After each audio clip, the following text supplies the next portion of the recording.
Thank you all so much for joining us today. My name is Mary Chemkina. I am manager with the stormwater practice at Raftellus. And I just want to lay down some ground rules before we get started with the webinar itself. So as attendees, everyone who's joining now will not have the option to unmute. This is a feature of Zoom, just to reduce any background noises and sort of meeting mess. So in order for us to have an interactive session like we planned, we will ask you to please post your questions in the Q&A, and then we will collect them throughout the presentation. And then we'll have about 20 minutes at the end for questions and answers. And with that, I'm going to hand it over to Henrietta. Thanks, Mary. Good afternoon, everyone. We're so delighted to host this webinar. It's been a long time in the making, and it's entitled Cleaner Rivers, Resilient Communities. And during the webinar, you'll hear about some keys to stormwater funding, particularly in the Northeast. Welcome again. My name is Henrietta Locklear. I'm a vice president at Raftellus, and I direct our nationwide stormwater management consulting practice here at Raftellus. Our firm specializes in financial and management consulting for utilities and local governments. In our 32-year history, we have provided assistance to over 1,700 public agencies and utilities that serve about 1/4 of the U.S. population, including 41 of the nation's largest cities. Currently, we have about 180 consultants across the U.S., and of those, my team is about 20. And we focus on stormwater funding, implementation, and stormwater management programs. And we've worked, our little team, with over 150 public agencies and have helped implement over 75 stormwater utilities, including those that we'll be discussing today.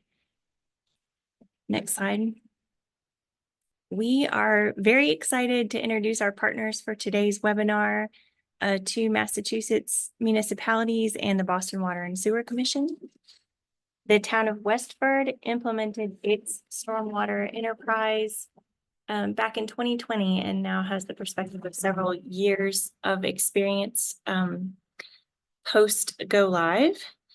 The Town of Hudson implemented its stormwater utility enterprise fund just last November, and their implementation happened comparatively rapidly and provides several insights into that quick process.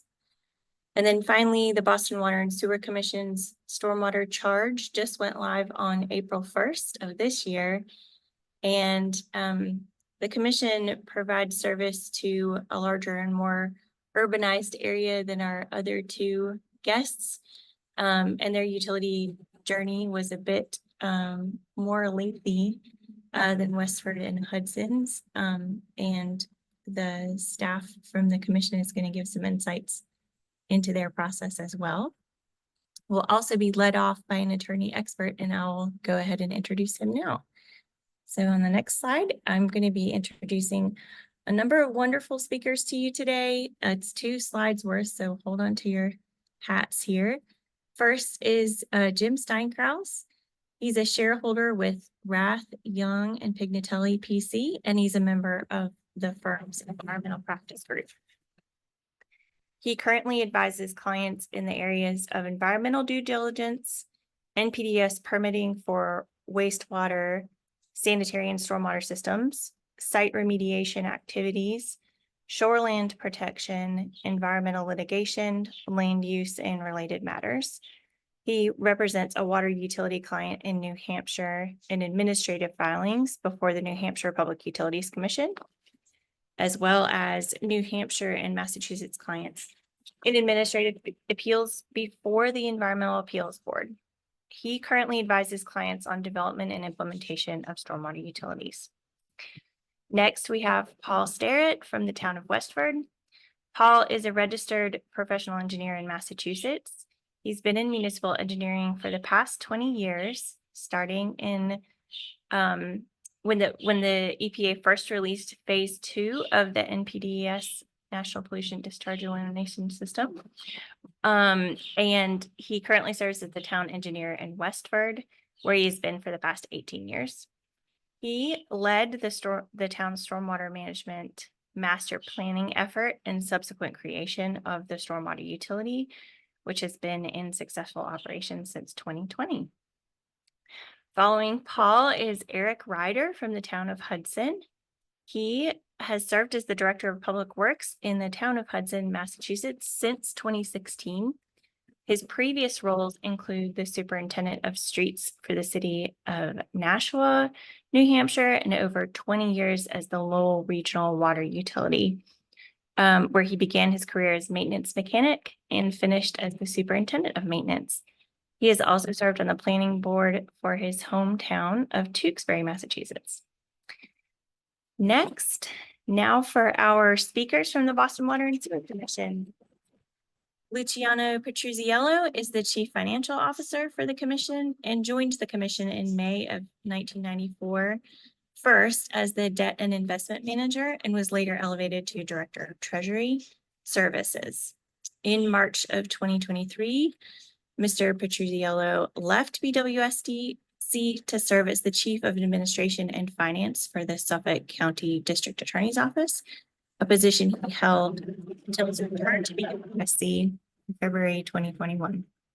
Shortly after his return, he was appointed to the position of Chief Financial Officer, where he's responsible for the various components of the Commission's Finance Division, which includes oversight of the development and implementation of BWSC's stormwater charge and related programs.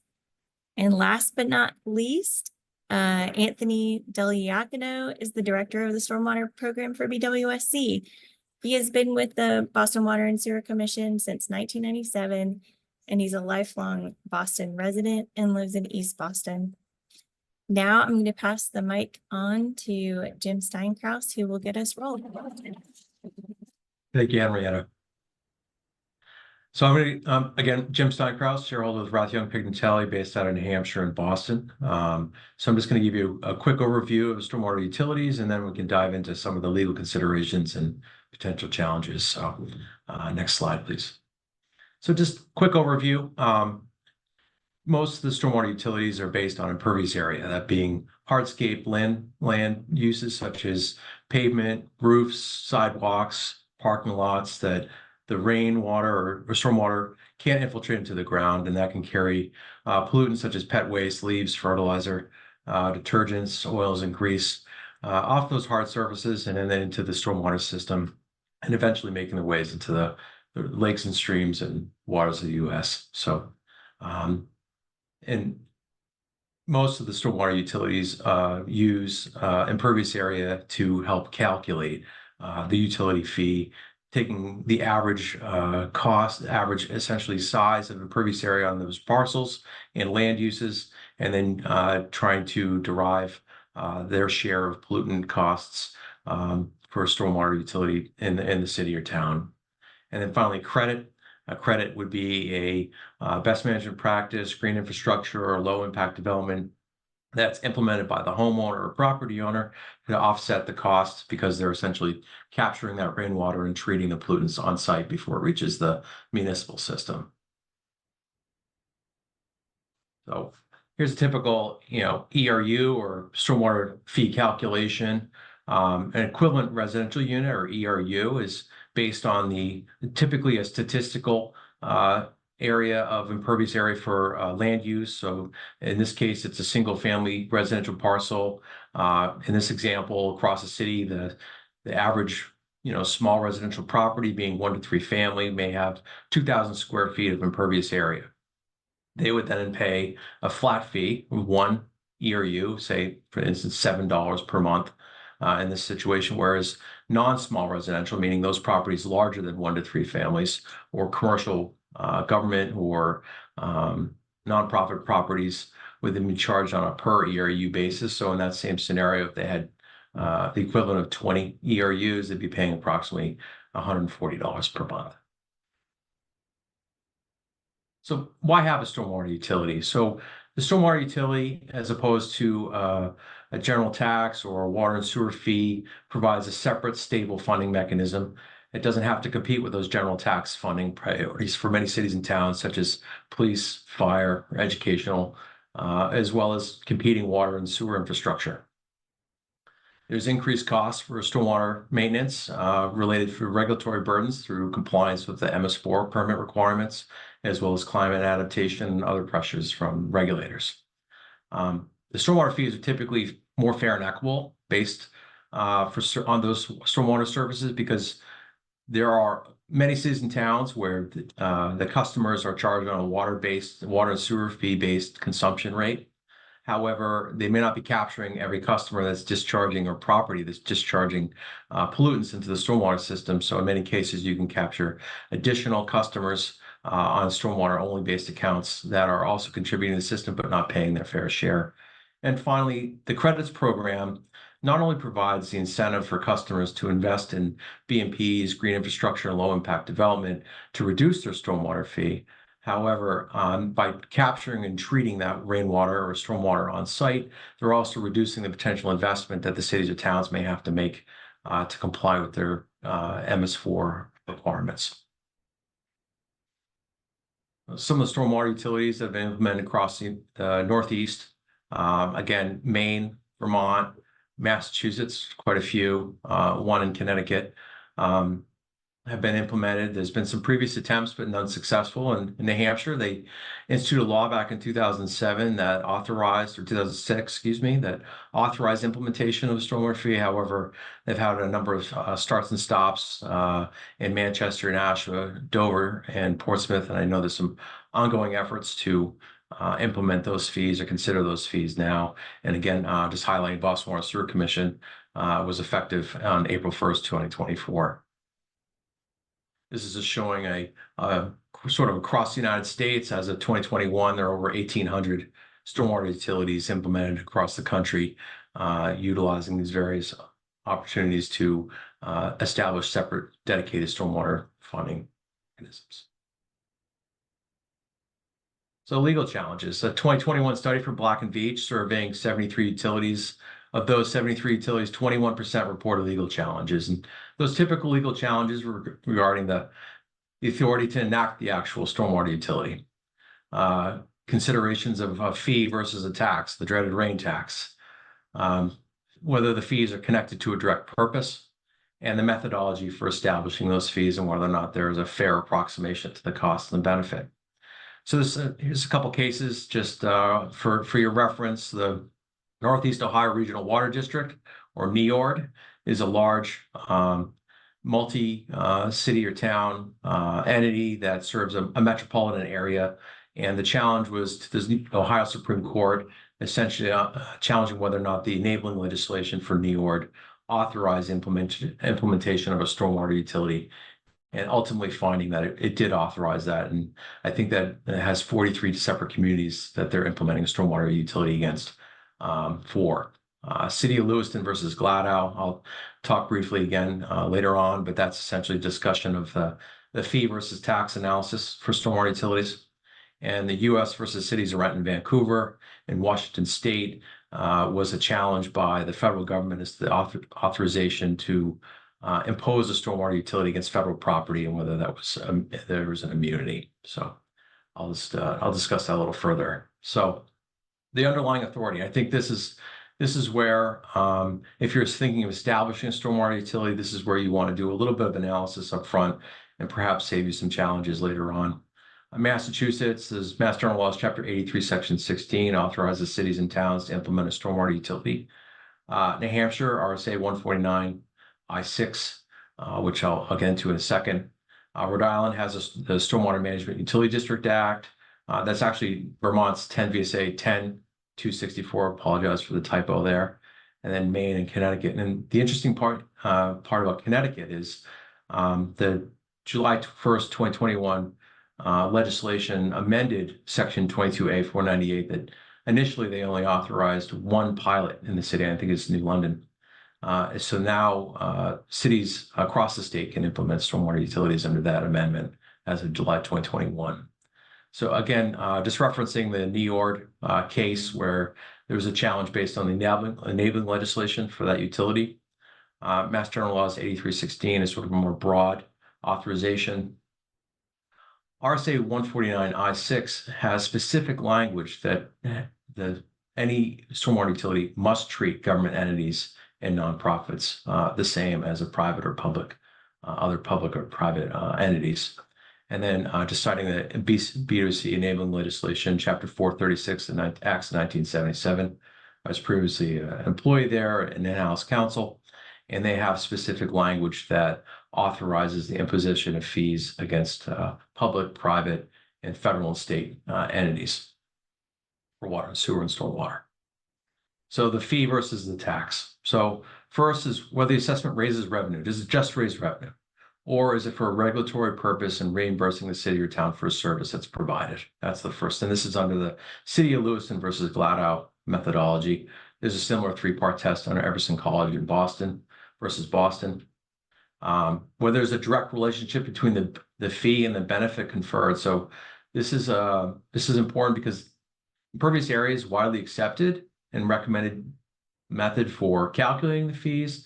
But basically what you're calculating is the specific benefit provided to that property owner, meaning that you're treating that stormwater and the pollution directed from that property into the city system so that the homeowner doesn't have to do that themselves. So voluntariness, the credit program offsets the fees.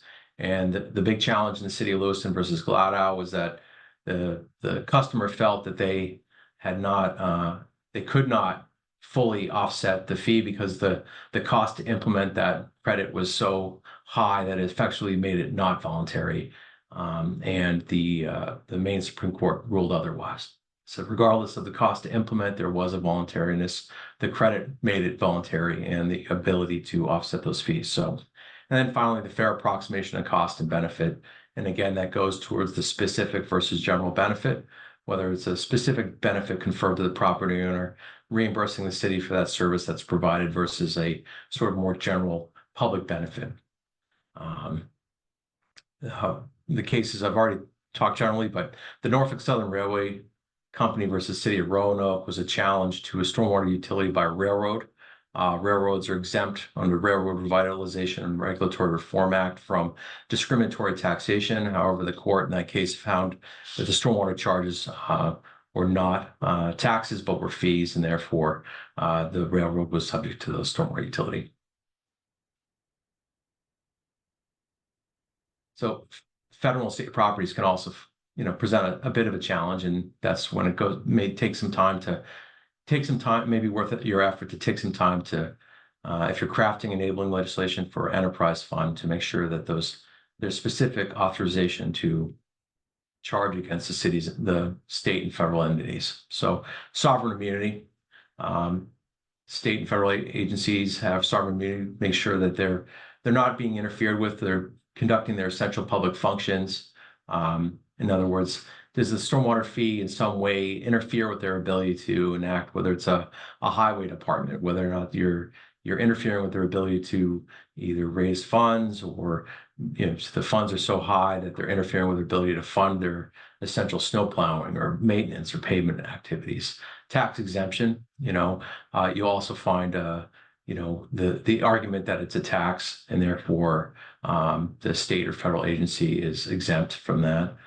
Preemption, again, where the argument that you're essentially regulating that activity of the state or federal agency.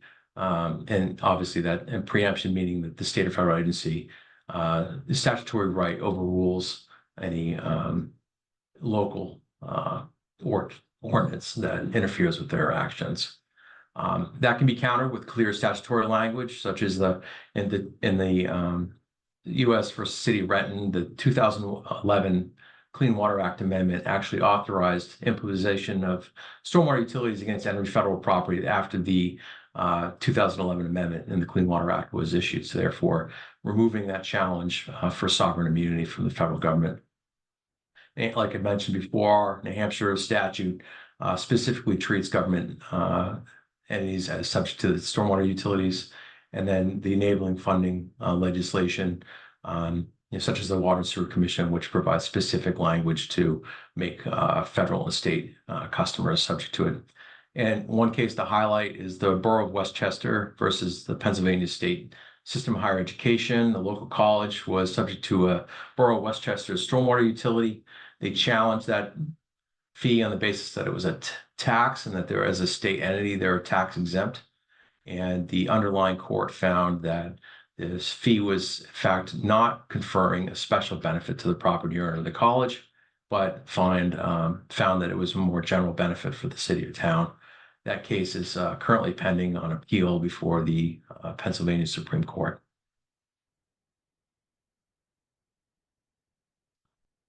Thank you very much.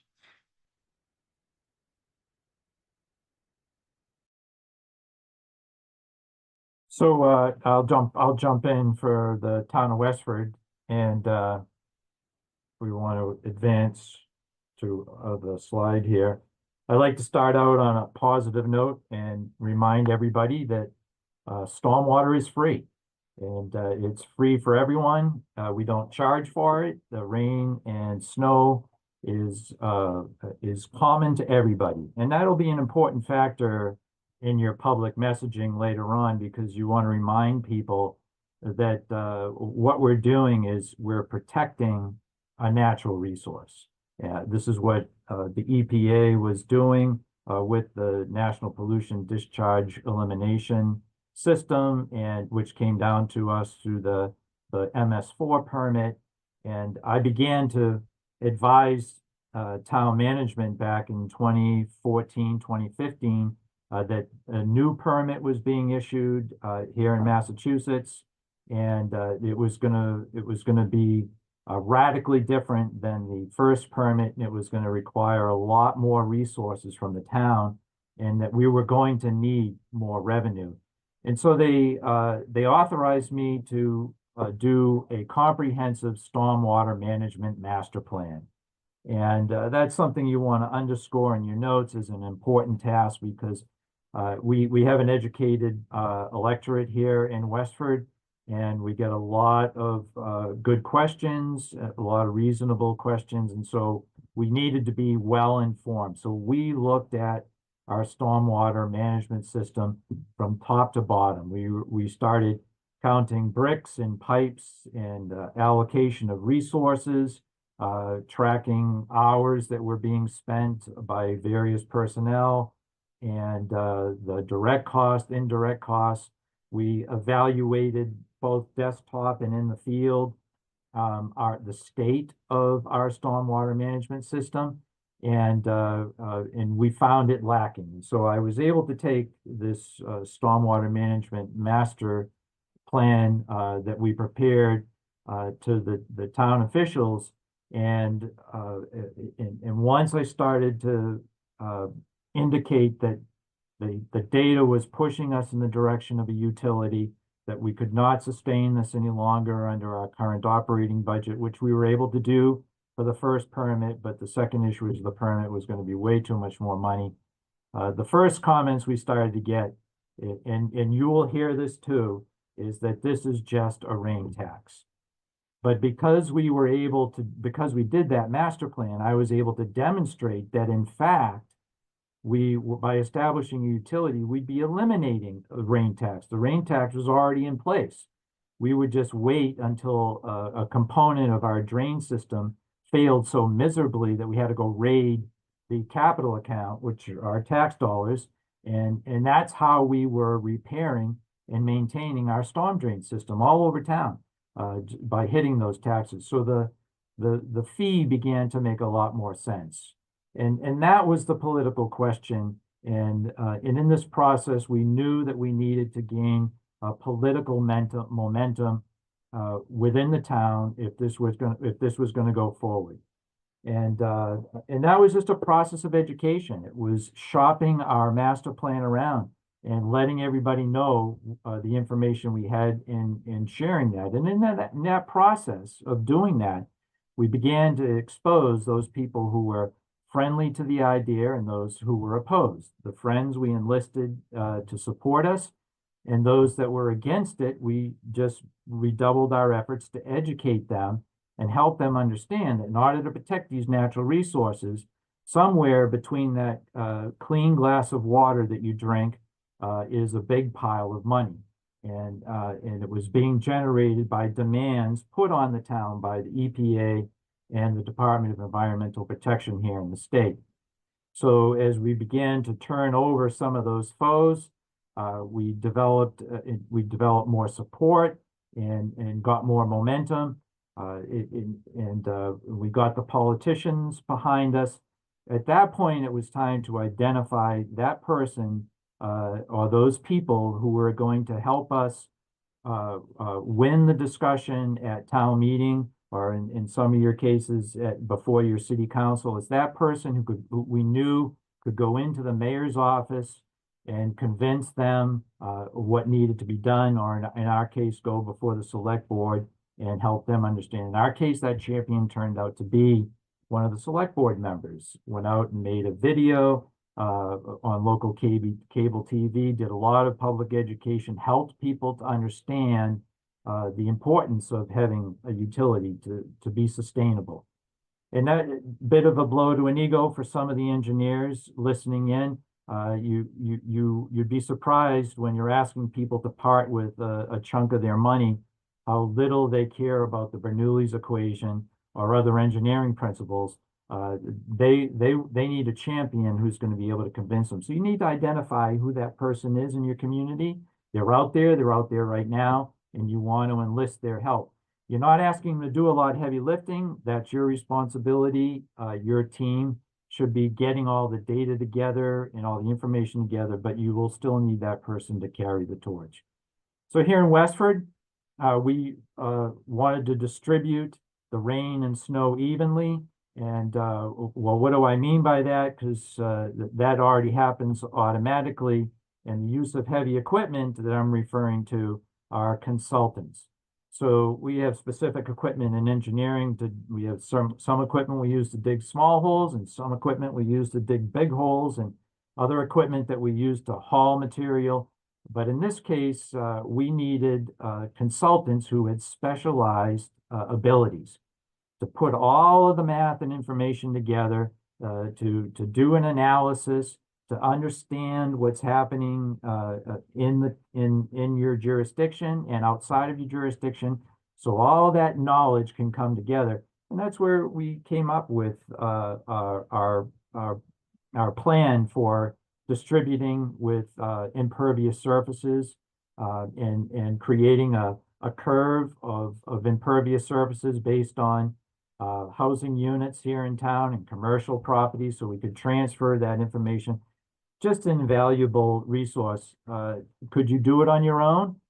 Yes, I suppose you could. Will you be successful? Well, you know, it's having the right tools for the right job. And in this case, it was having the right consultants. They're the ones who brought us the idea of offering credits and adjustments. We used aerial photographs and images, and there were some errors in there. People would, you know, tear down a shed and tell us that their fee was too high and we had to make adjustments.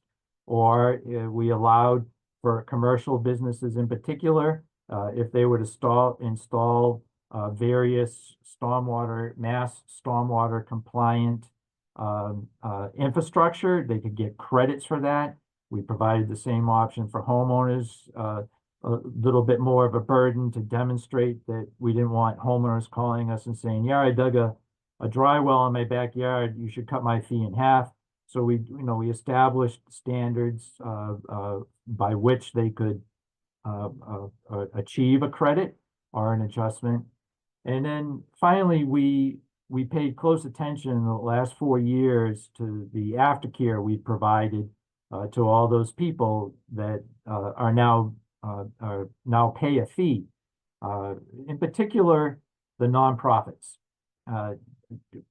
We have some educational properties here in town. There are churches and synagogues and other organizations that are nonprofits. They don't pay a tax, but because we implemented a fee, they're still obligated to the fee.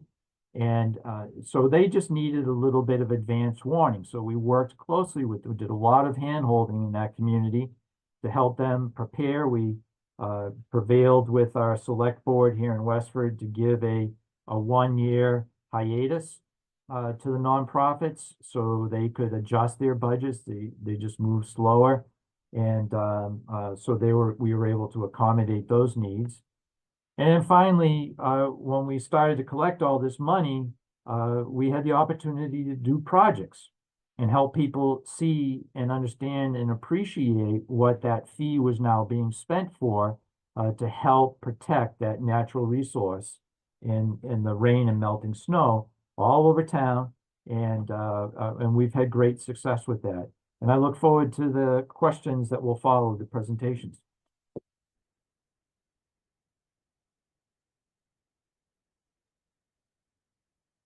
Good afternoon. Thank you very much for having me. I will speak to how Hudson moved forward with their stormwater. I'll start with the enterprise. We initially went to town meeting in November, and we were successful in passing the enterprise account. We were establishing a water enterprise and a sewer enterprise at the same time. So it made sense to bring that forward. We presented our stormwater rules and regulations at that time. We had some community meetings, not very well attended. So we weren't sure how it was going to play out at town meeting. And we have a few large 55 and over communities in Hudson, and they become very active in town meeting. And at that town meeting, we were unsuccessful in passing our stormwater rules and regulations. There are a lot of questions, so we stepped back and we revisited with each one of the communities. And we really looked at, similar to what other Westford did, was looking at a tax versus a fee.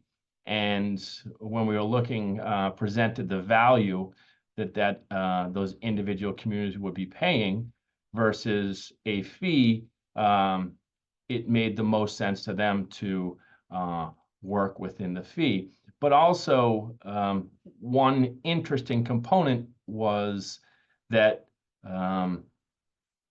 they wanted their communities to be private.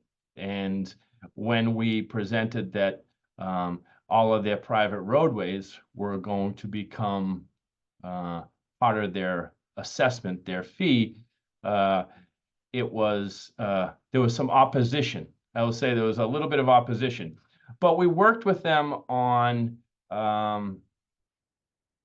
credits, and two of the communities specifically, when they were designed, they met some of the earlier stormwater standards.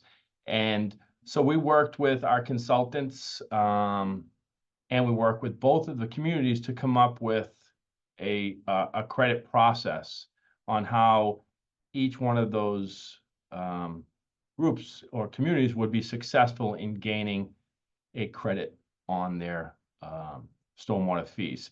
And I will tell you that I've become great friends with some of those people in those communities. I felt like I spent days and weeks with them, but they really became advocates for our stormwater program. And one of the big things that, as Henrietta stated, this was quick, was because we kept going to town meeting for every time a culvert would fail. We were going back to town meeting and we're explaining, as Paul stated, they were going back to that taxpayer and we're going in for a warrant article, and that's coming out of free cash.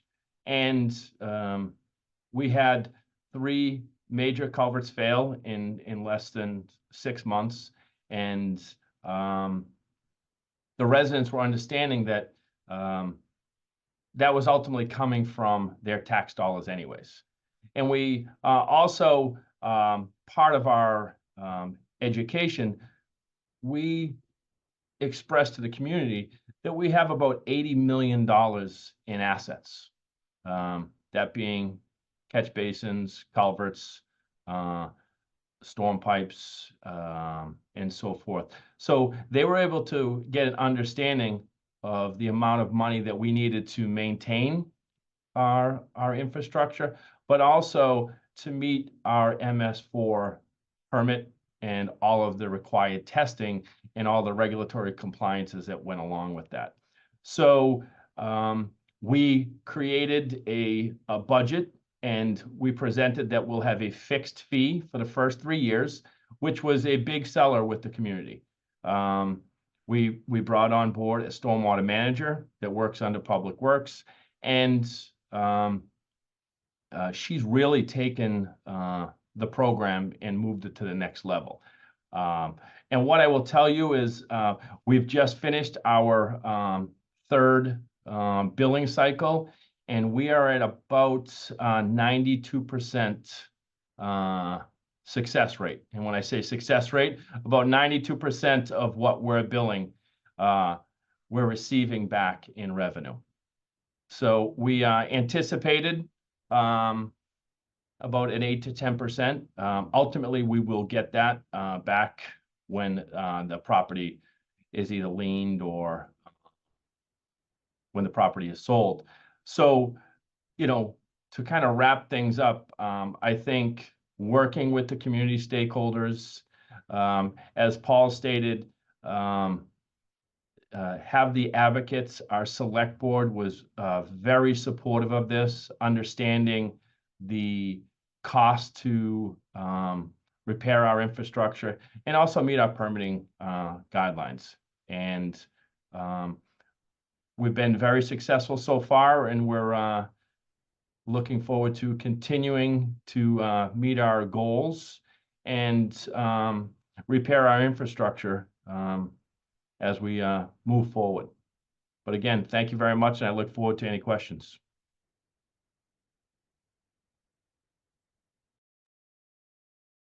Good afternoon, everyone. My name is Luciano Petruzziello. I'm the Chief Financial Officer of the Boston Water and Sewer Commission. First, wanted to say thank you to the Reftelis Group for giving Boston Water and Sewer Commission the opportunity to present this afternoon. I'd also like to start by explaining our corporate structure. For those of you who are not familiar with BWSC, we do not fall under the cloak of the City of Boston municipal government, but are a separate and distinct body politic of the Commonwealth of Massachusetts. We are completely segregated from the city and exclusively mandated to set a fair and equitable rate structure, which raises sufficient revenues to meet all our debt and expense obligations. Next step. Okay. So why do we change our rate structure to introduce a stormwater charge? As part of our inherited commitment to continuously improving water quality at Boston Harbor and all of our natural streams, the Commission signed a consent decree with environmental regulatory agencies in 2011, which binds us to reduce the amount of pollutants and contaminants flowing out of our outfalls. In order to meet the goals outlined in the agreement, BWSC is forced to fund an increased commitment to further upgrade our stormwater program and infrastructure. After a lengthy review, the Commission determined a stormwater charge would be the fairest and most equitable way of raising these funds. Let me continue by saying this is not a new charge. Our ratepayers have historically been paying for this product and service through our sewer charge. Years ago, when our sewer and stormwater systems were combined, this concept made sense. However, as we sit today, our system is over 82% separated, and therefore the cost of each service can be more easily identified and tracked. Also of equal importance, the methodology of using metered flow, such as we use to calculate the sewer charge, does not accurately correlate to stormwater. We found that the square footage of a property's impervious area more closely relates to and justifies the stormwater charge. Finally, the impervious surface methodology allows an entity to grow their current account base by adding properties who use the service but were not billed in the past. BWSC has added approximately 8,000 accounts, an expansion in our customer base of nearly 9%. Quite simply, everyone pays their fair share. Next slide, please. If you are contemplating introducing the stormwater charge, you'll find there are many components to a successful implementation. A few are mentioned here. The most important advice I can give anyone who is in this position is ensure you provide adequate resources to communicate your intention with the customers. Your message should be sent multiple times through various platforms such as print media, direct electronic distribution, printed material as part of your bills, and of course, verbally through various community and neighborhood presentations. I'll elaborate a bit more on this subject in a few minutes. We'll also spend a great deal of time determining the proper rate to charge. Most importantly, the rate should be fair, reasonable, and equally distributed to all customers. Internally, a timeline for implementation should be developed and stringently followed. Although your consultant can assist with this process, your input in determining your internal capacity and commitment to completing each step is critical to setting accurate dates. In addition, all of your internal systems must be coordinated to ensure the accurate billing of the charge. You should anticipate devoting considerable time to continuously testing all your software and internal controls as you progress through this timeline. Next slide, please. As I mentioned, you cannot underestimate the importance of a good outreach program. Here are some suggestions. First and foremost, set up a meeting with all the elected officials from your district and go through the presentation. The elected officials should be the first group you meet with, since they will most likely be the first phone call made from your ratepayers. Make them well aware of your intentions and do not allow them and/or their respective staffs to be blindsided by your actions. Next, identify your major stakeholders and invite them to an online presentation explaining the goal of implementing the stormwater program. Give them all an opportunity for feedback on the program and offer to meet with each one individually if necessary. Volunteer to attend any neighborhood community meeting to spread the word about stormwater. And also enclose any information along with your invoices, preferably multiple times. Even after performing all these steps, you will still have many customers who will say they were not aware of the new charge. That's perfectly okay. These steps are intended to ensure that you've made more than a reasonable effort in getting your message out to your customer base. As part of our notification process to the ratepayers, BWSC, with assistance from Reftelis, prepared an online bill estimator, which allowed ratepayers to compare their estimated bills before and after the implementation. We found this tool to be very useful for our ratepayers and very effective in easing their concerns for the stormwater charge. I'd advise you to send multiple notifications to new stormwater-only accounts. The notification not only informs the property owner of the new charge, but will also provide you with important information as to the accuracy of the billing address. Finally, always offer to meet with any larger and multiple property customers to share information on the implementation, as well as updated information regarding their respective proposed new invoices. I'll turn this over to Anthony at this point. Thank you, Luch. Good afternoon, everyone, and thank you for allowing me the time to present to you today.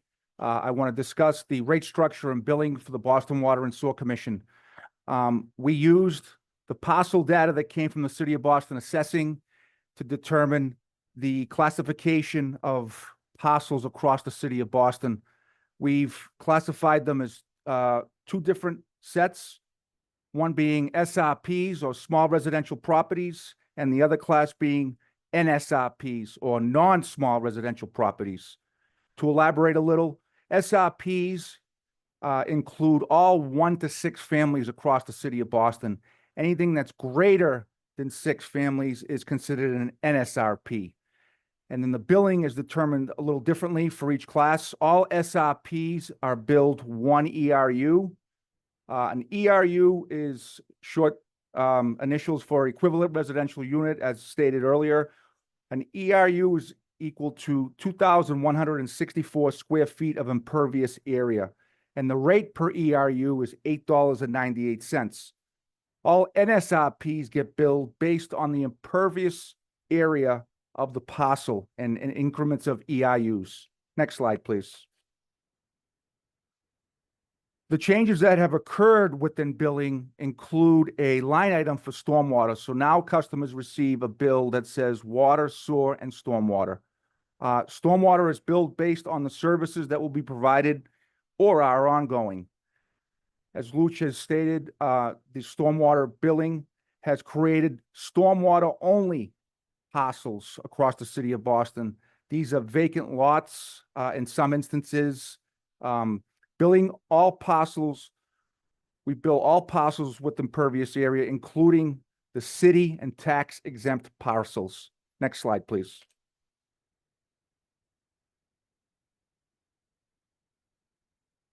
Customer inquiries.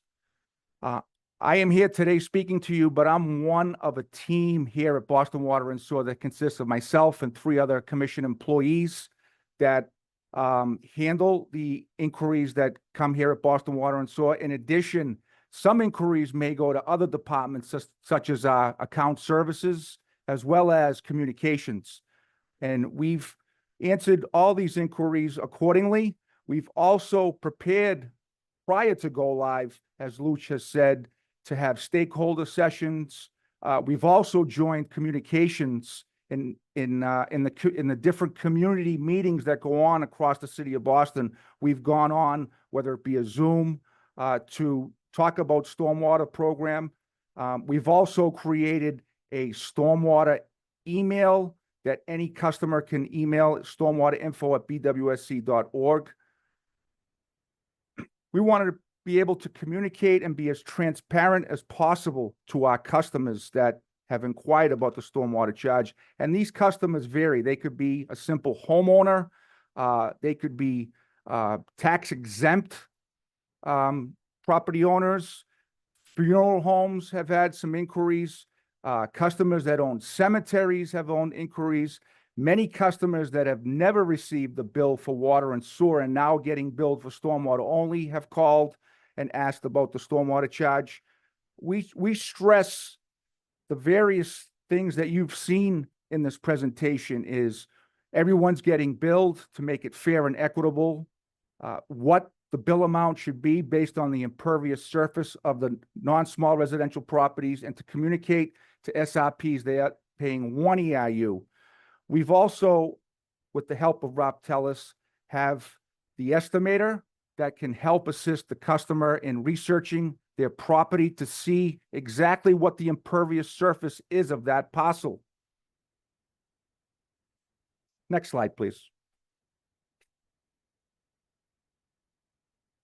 We continue to educate our customers on the stormwater charge.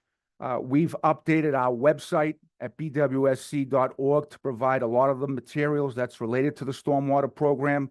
We communicate to the customer how they can potentially save on their stormwater charge with the creation of our credit and grant programs that are also available online.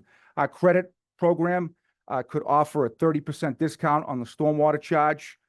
And we have customers that we are having constant dialogue with the billing aspect of it, because as you know, there are some property owners out there that own more than one property, and the billing aspect for them is very important. So, you know, just not myself, but the team is continuously working and responding to the customer inquiries that we have. We've also added for Go Live a phone service that has assisted us in this process as well. Thank you for your time today. Thank you so much, Anthony. And thank you so much for to all of our speakers for presenting. So in summary, there are a lot of really good points made today, but at a high level, number one, prepare your community and elected officials by proactively communicating about the drivers for the new stormwater fee. I think many or most of our presenters touched on that. Secondly, high quality billing data are imperative for customers to have confidence in the accuracy of the fee. And thirdly, work with customers and groups to facilitate buy-in. Again, thank you very much to our speakers, and we are ready to move on to the question and answer session. The first one I'll ask is, did you update existing water or wastewater utility billing rates or tax rates when implementing the new stormwater fee? and this can go to any of the presenters who want to answer. Okay, Mary, I'll take that. At Boston Water and Sewer Commission, we're mandated by statute to go to a public hearing anytime we change any of our rates or charges. And we coordinated the stormwater charge with our annual presentation of our stormwater proposed fee in our December public hearing to be implemented January 1st. However, as you've seen, we implemented our stormwater charge on April 1st. So we went to with one rate hearing.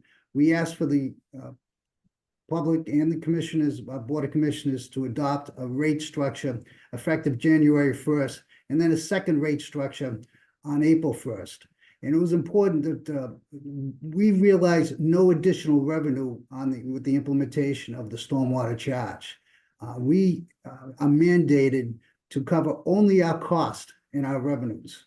And therefore, once we implemented the stormwater charge on April 1st, our current water and sewer customers received a offset in their sewer charge approximately comparable to what they received in the stormwater charge. So as I said, it was revenue neutral to the commission. So we set all our rates at one particular hearing, but we had two implementation dates, January 1st and April 1st.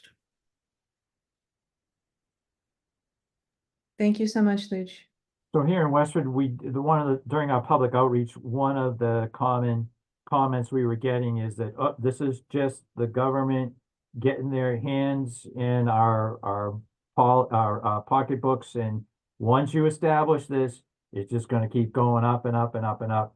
And we brought that problem to the select board and agreed with them that we would hold those rates, make a commitment to hold those rates for at least 3 years. We're on our 4th year now, precisely because we were very accurate in projecting our budget. And so we knew what we needed, and that's what we've been getting. So and rate hikes can only come from our legislative body. So yeah, Mary, we did the same in Hudson after rules and regulations passed at town meeting.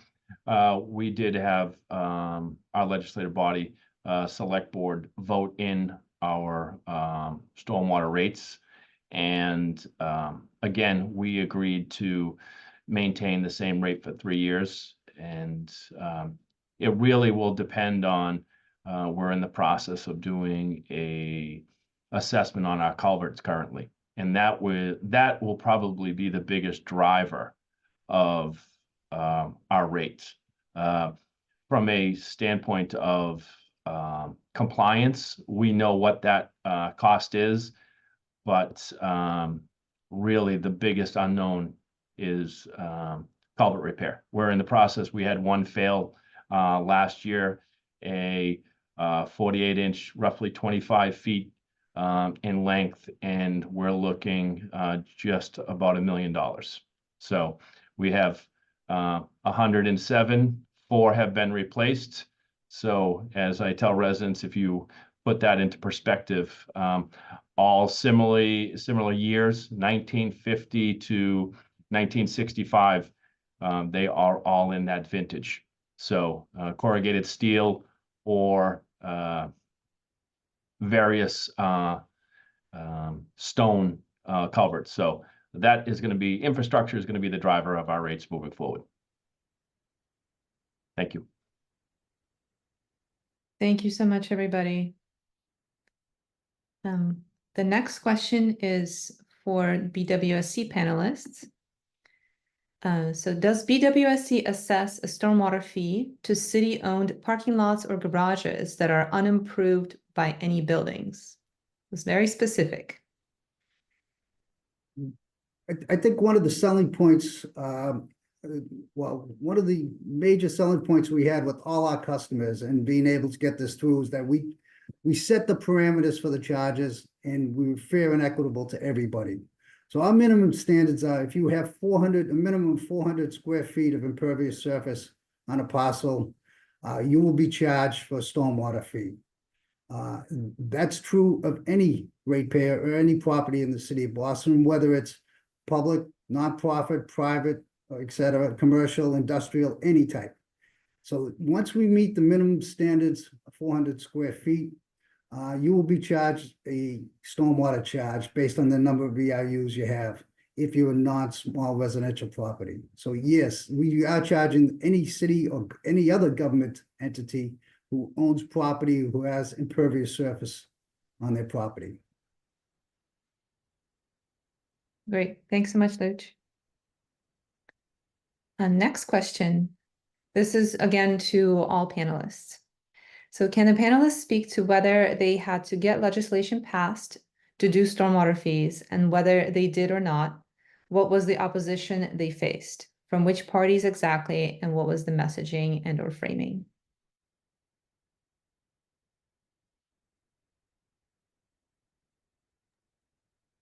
Mary, could you repeat that again? Just want to clarify. Thank you. Yeah, no problem. So kind of a two-parter. So did you panelists, did your municipalities or the commission have to get a specific legislation passed to enable the stormwater fees? And I think some of you spoke to that at a high level. And then the second part is, what was the opposition that you encountered? So I think, Eric, you spoke about the 55 plus communities. And I think this question wants to address the sort of other parties that may have been opposed in different cases.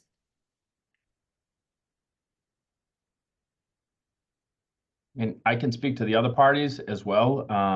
There were, I would say, for the most part, the general public was, I don't necessarily think they were in favor. I think they were in favor of the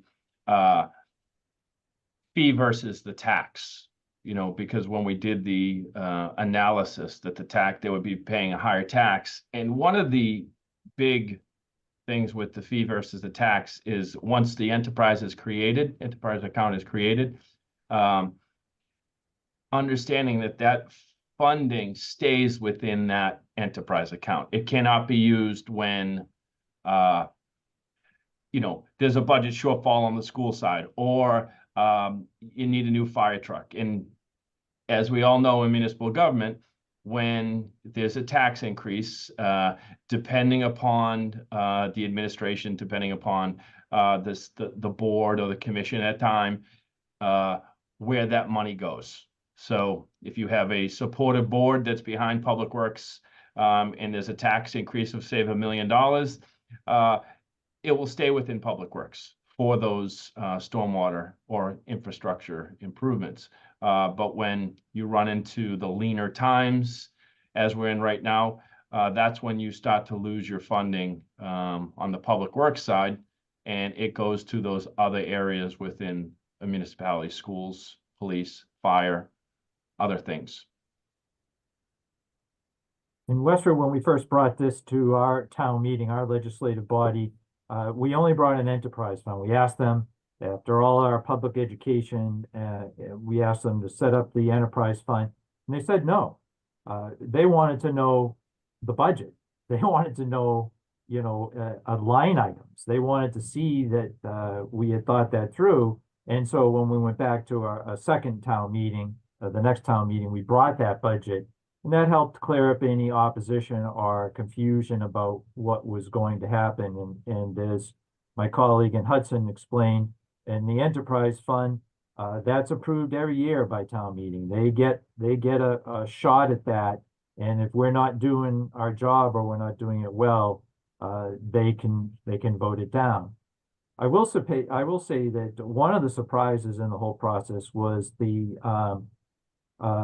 lack of support we got from some environmental groups. We were thinking they were in our corner pocket. They were going to be supportive and helpful. We're protecting the natural resources. And during the public outreach, we reached out to the watershed communities, the environmental trusts, various groups, and just radio silence. Did not want to participate in the conversation at all.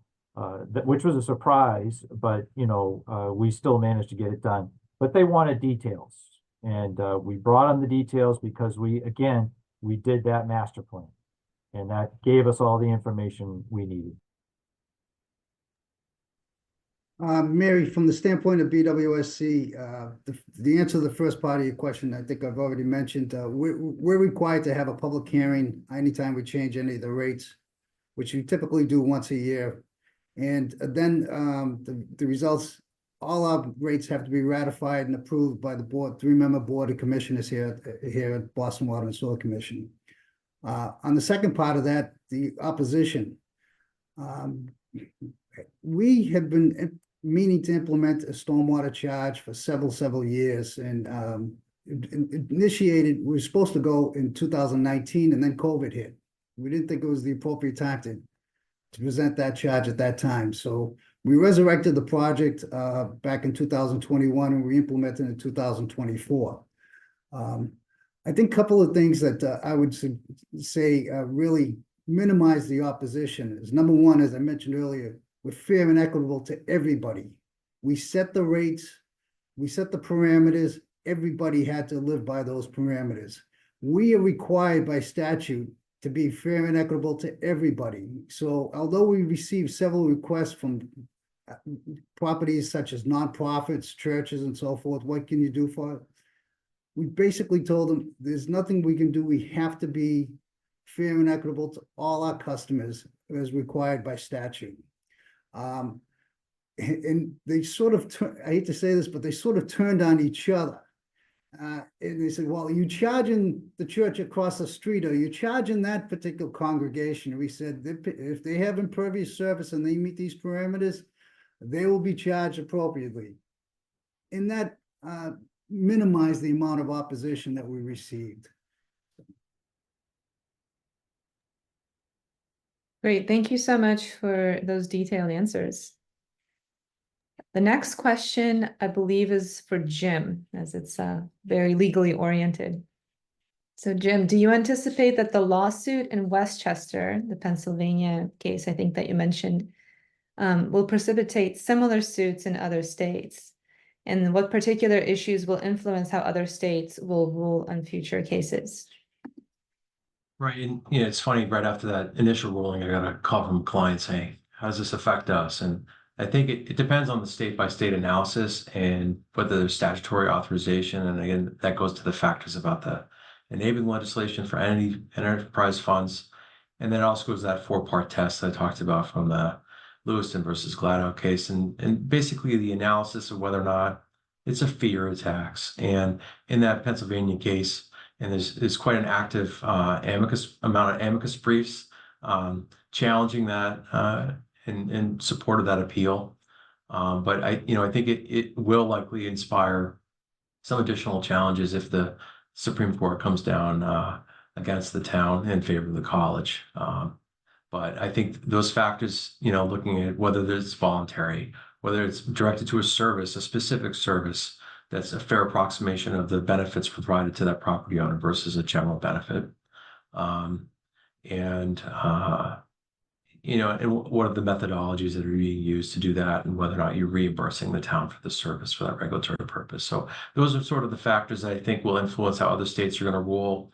And this has already sort of been decided in many other jurisdictions. So outside of Pennsylvania, it may not be precedent, but it may certainly be used as persuasive for other jurisdictions to challenge that. So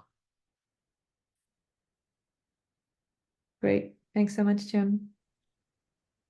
I will just remind the attendees to please ask your questions in the Q&A feature of Zoom. We're happy to take them all, and we still have some time left in the webinar.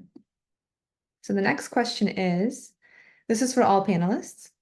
When developing credits, can you please speak to your general process? So for example, maximum percentage granted, documentation accepted, review process for applications, and anything else you want to mention about your credit programs. I can start that. Here in Westford, and again, this was one of the benefits of putting good consultants on our team, and we understood, thoroughly what those processes would be. So here in Westford, we separated our single family residential properties from our non-single family residential properties, those commercial ones, applying ERUs based on the most common residential property. Those ERUs were then applied to the impervious surfaces on commercial properties. We do have a stormwater management bylaw here in town that was also precipitated out of the MS4 permit process. And we told properties that had gone, so these would be post 2009 developments, if they had gone through the stormwater management process and had received a decision from our planning board, the had jurisdictional authority over that, then they would be eligible for a credit. Because what they were doing, we went to the Massachusetts Stormwater Handbook and said, if you meet, if you can introduce some of the measures of the Stormwater Handbook on your property, you can get a credit. We did want it certified by an engineer so that we weren't just going to get a flurry of applications for credit saying, yeah, we have this, that, or the other things as well. Then your engineer will be able to tell us that and certify it to help keep some integrity in the process. And then with residentials, it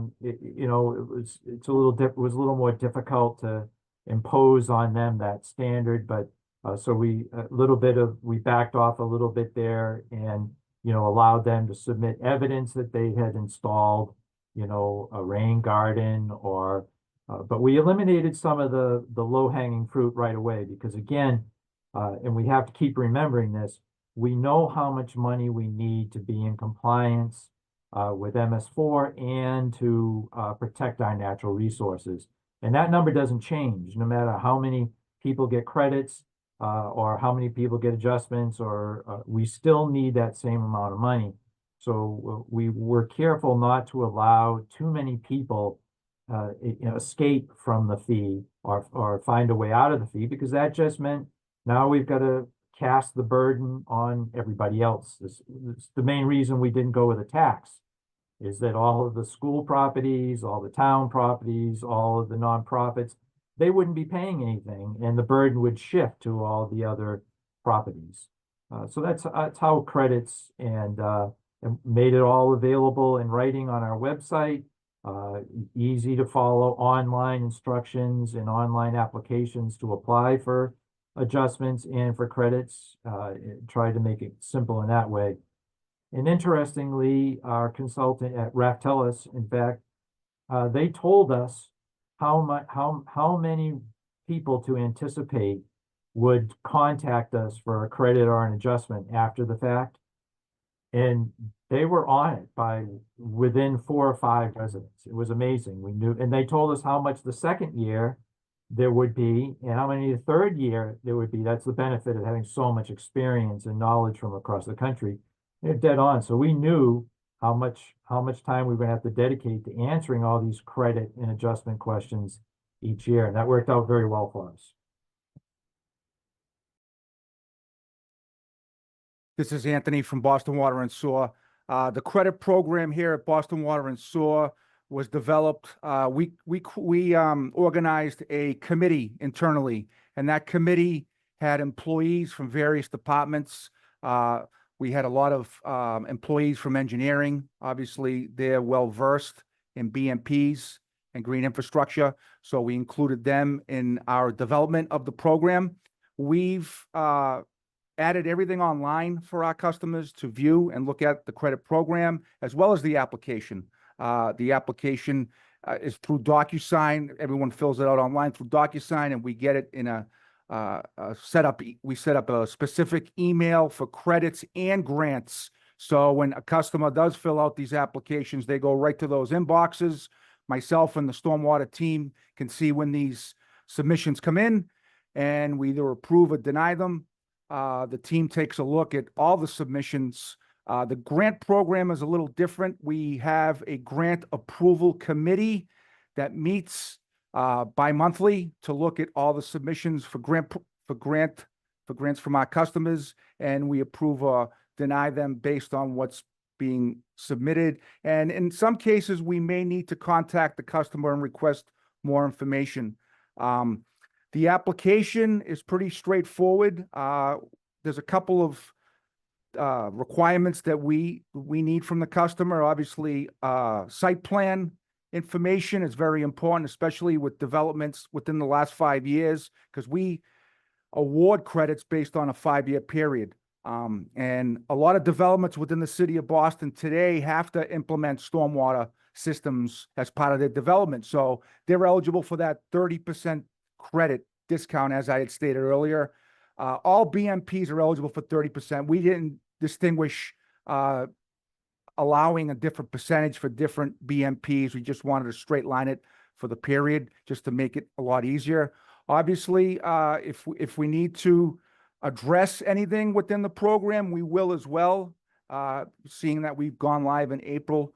But for the most part, everything is online. And, if any customer has any questions, comments, or concerns about the program, they can either email us through the stormwater email that we have, or the main phone number that we have. But we haven't had a lot of volume, as you had stated, and Ralph Tellis had stated this as well when we were developing this program.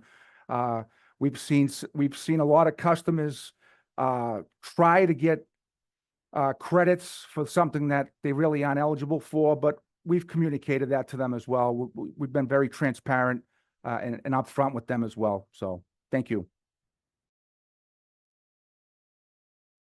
Thank you so much.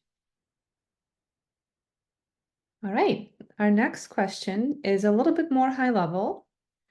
And again, this is for all panelists. Why did you find it important to have a stormwater fee when you could have just raised water consumption rates to pay for stormwater management, as some jurisdictions do now? I could be quick about that. Our water takers are only about 75% of the community, so we still have a lot of on-site wells and septic systems here in Westford. That wasn't an option for us to ask the water takers to pay the whole bill for stormwater. Yeah, Hudson was the same. Again, we have some community members that are still on wells, and as we created our own enterprise accounts for water, that is to retain.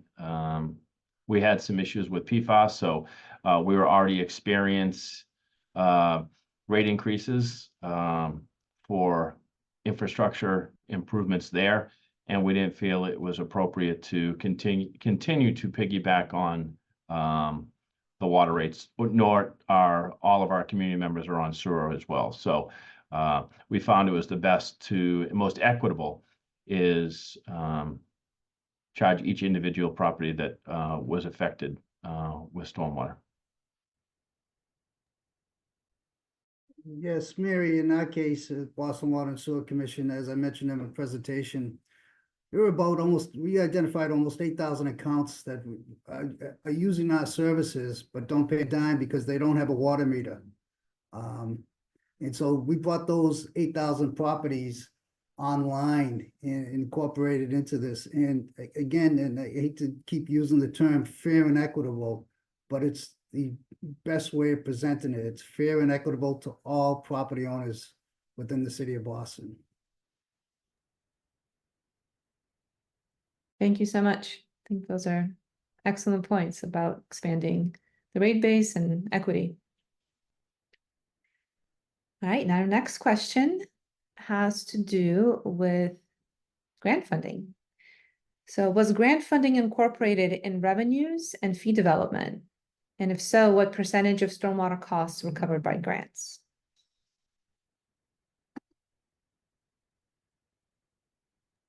This is Anthony from Boston Water and Sewer. Again, I can say that we have budgeted $500,000 for grants, and it is part of the rate structure that we have presented here today. Our grants cover 50% of the cost, maximum of $4,000 is what we issue.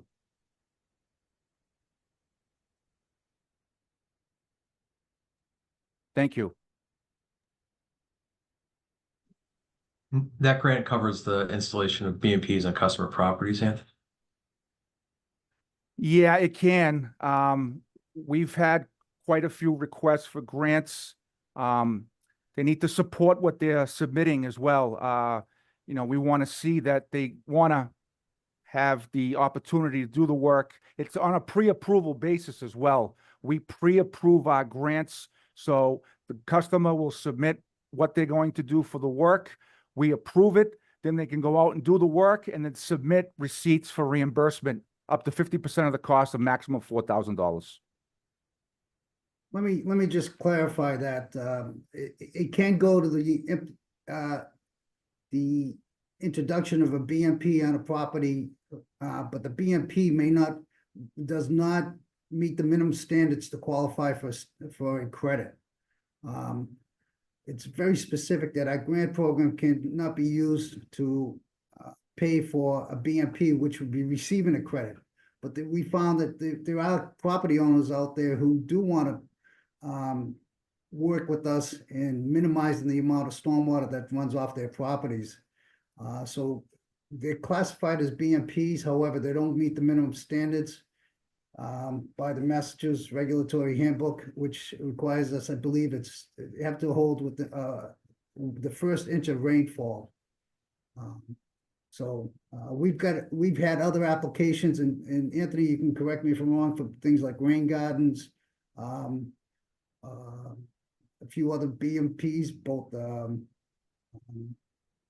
rain trenches and so forth, that can withhold a certain amount of water, but won't meet the amounts, the minimum requirements to be eligible for a credit.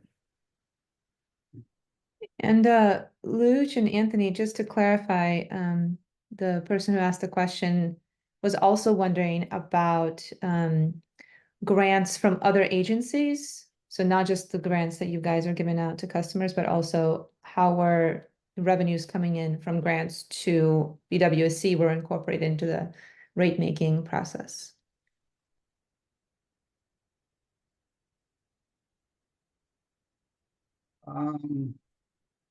They're gonna have to elaborate a little bit on their questions there, because we receive a considerable amount of alternative funding from various sources, so they're gonna have to, if we have some time and they can elaborate on their question, I'll be glad to answer it. Sure, I think the person who's asking the question is just looking for a relative understanding of like how basically what percentage of revenues were being recovered by the fee versus grants that are coming in to cover your expenses. Well, 100% of our stormwater cost is recovered through the stormwater charge. As I said earlier, we're required by statute to charge only for our cost. And because we've been keeping track of the separate water, sewer, and stormwater costs for the last several years since we signed the regulatory agreement in 2011, we've been able to come up with a fairly definitive cost appropriation for each one of those line items. So no, it is not covered by any grants that we get. Typically, or any subsidized funding source that we get typically go directly to capital improvement programs. We did get a small DEP grant from Mass to help with our master plan. We actually wanted to elaborate on one of the sections of our master plan, and we got a grant to do that. Otherwise, in Massachusetts, DEP is pretty strict about not allowing grants to be spent on MS4 compliance. They're avoiding that whole problem. So I'm not aware of any grants that are given for MS4 compliance, but we did get one to help build our stormwater master plan.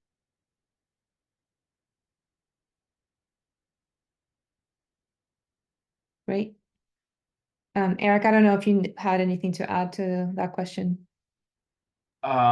We again, to follow up, not aware of any grants for the MS4.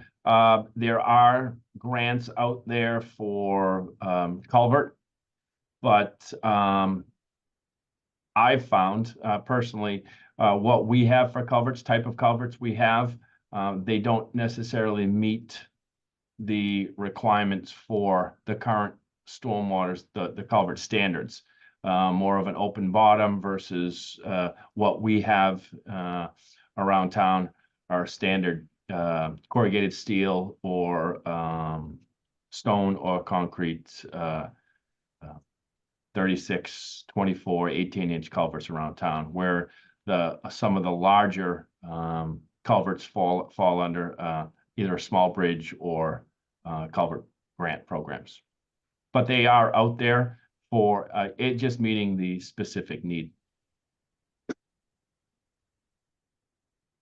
Great. Thank you so much. All right, I think this might be our last question, and it's a really good one. Have these communities that you guys are representing considered enacting customer financial assistance for disadvantaged communities or other ability to pay assessments in relation to these fees? So here in Westford, we did work with our senior population, and there are ways for them to defer the fee. It's it just goes as a legacy cost. It's not a municipal lien, but it's something that they can defer as a payment, and that was done specifically to address that senior population that were fixed incomes, and not a surprisingly few amount of people even applied for, took advantage of that.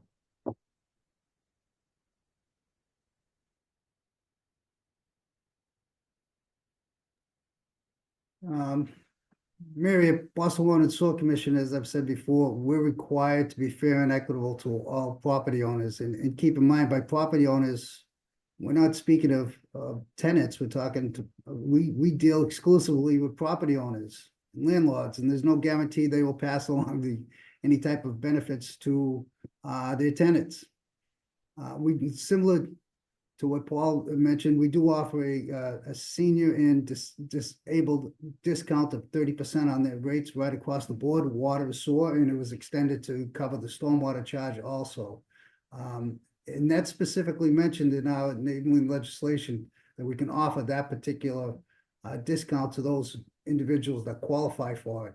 But other than that, we have to charge the same rates to everybody. We can't differentiate that. We've had several requests during the process of explaining the stormwater charge. Is there anything you can do for these disadvantaged communities and so forth? And the simple answer is, within the parameters of our enabling legislation and so forth, we have to be fair and equitable to everybody. We can't differentiate between neighborhoods and so forth. So no, we do not offer any other discounts other than the elderly discount and the disabled discount. I can add that the tier system that Raftellus advised to us and that we adopted does allow for, those property owners, the single little, quarter acre or smaller lot that, is got a small home and not much else. They're the lowest tier, all the way up to our largest commercial properties, which have massive parking lots and a lot of impervious surface. So I think through that, by using that tiered approach, you get a small little home, you pay a small little fee. You got a big, huge shopping plaza, you pay a big, huge fee.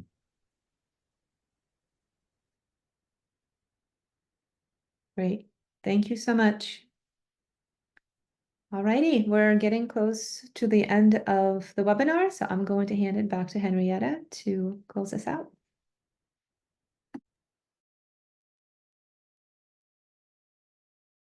Well, thanks again to all the attendees for coming and asking questions.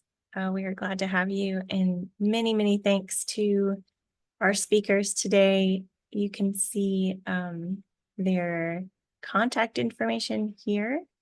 We really appreciate y'all's time and preparation and being willing to share your stories with the attendees today.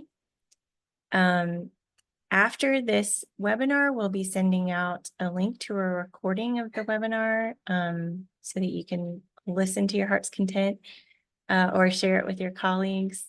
And we'll also be including a short survey. We'd love to hear how you felt about the content today. If you have any follow-up questions for any of the speakers today, please feel free to reach out to them. And we look forward to talking with some of you or getting to answer your questions. And thanks again for attending today.